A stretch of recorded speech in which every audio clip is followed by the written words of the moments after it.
Lesson 100, Minuet by Johann Sebastian Bach, Melody, Learn Violin Fast Book 2. One of the most important things that we need to learn as musicians is what to listen for. And very often when we go through method books or we learn music, we learn just the melody and then we have no idea what else happens in the accompaniment, whether it's piano or orchestra.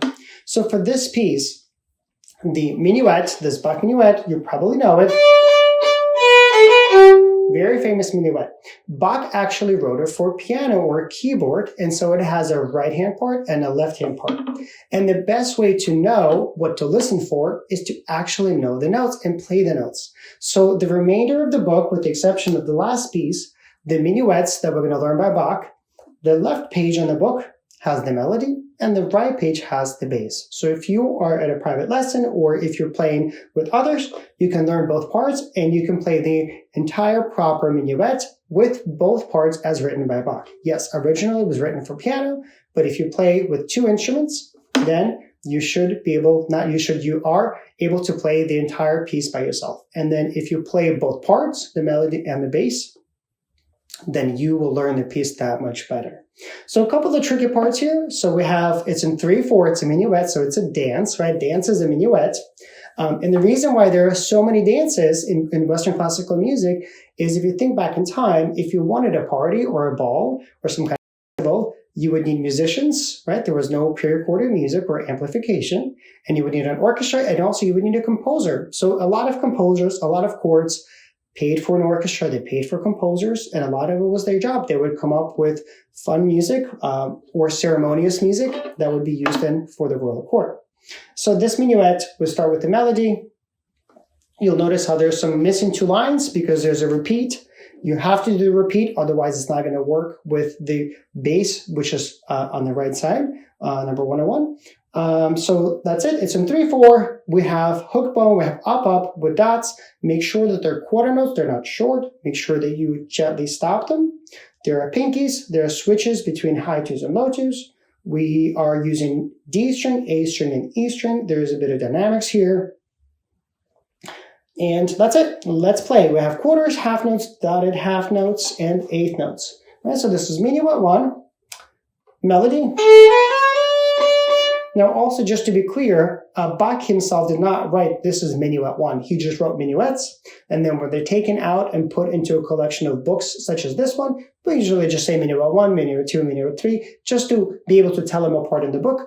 But originally, Bach did not write a number to the minuet. It's usually done by people who put these books together. So I simply said Minuet 1 because it's the first minuet of the book. 1, 2,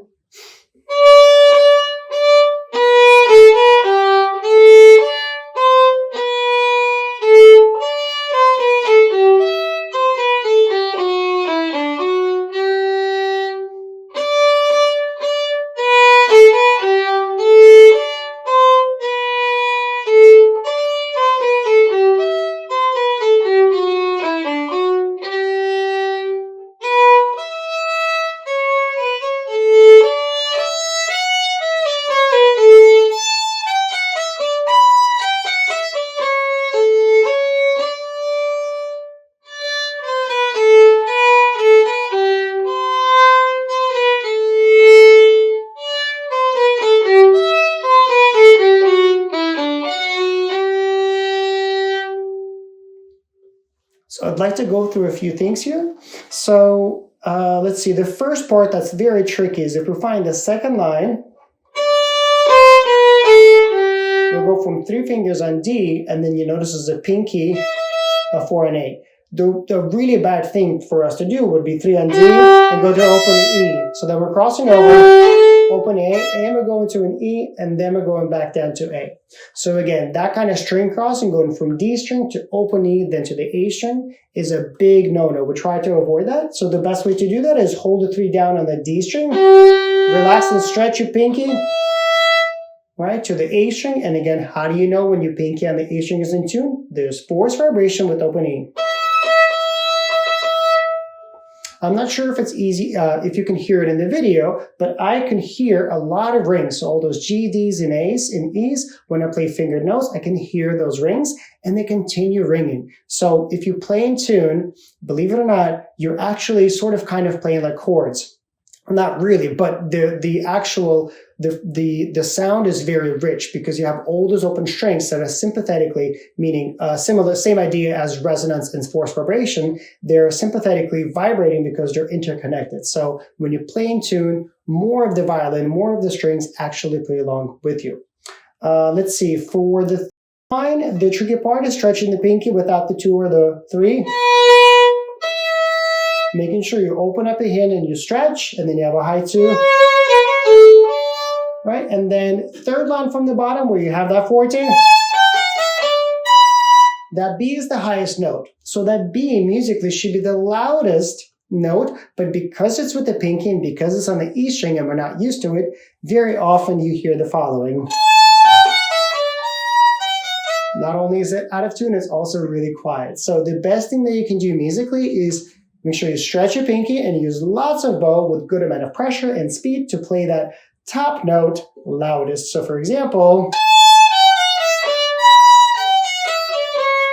you notice how I gave an extra bow, even though it was up bow. I apologize, that B is down bow, but it's a pinky and it's on the E string. So those are the ways to make it interesting. Those are the challenges you will encounter with your bow and your left hand.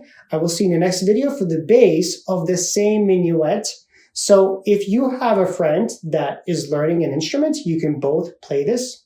If you don't, what you can do is maybe turn on a metronome and you can record yourself like in an earpiece, record yourself play the melody at a steady beat.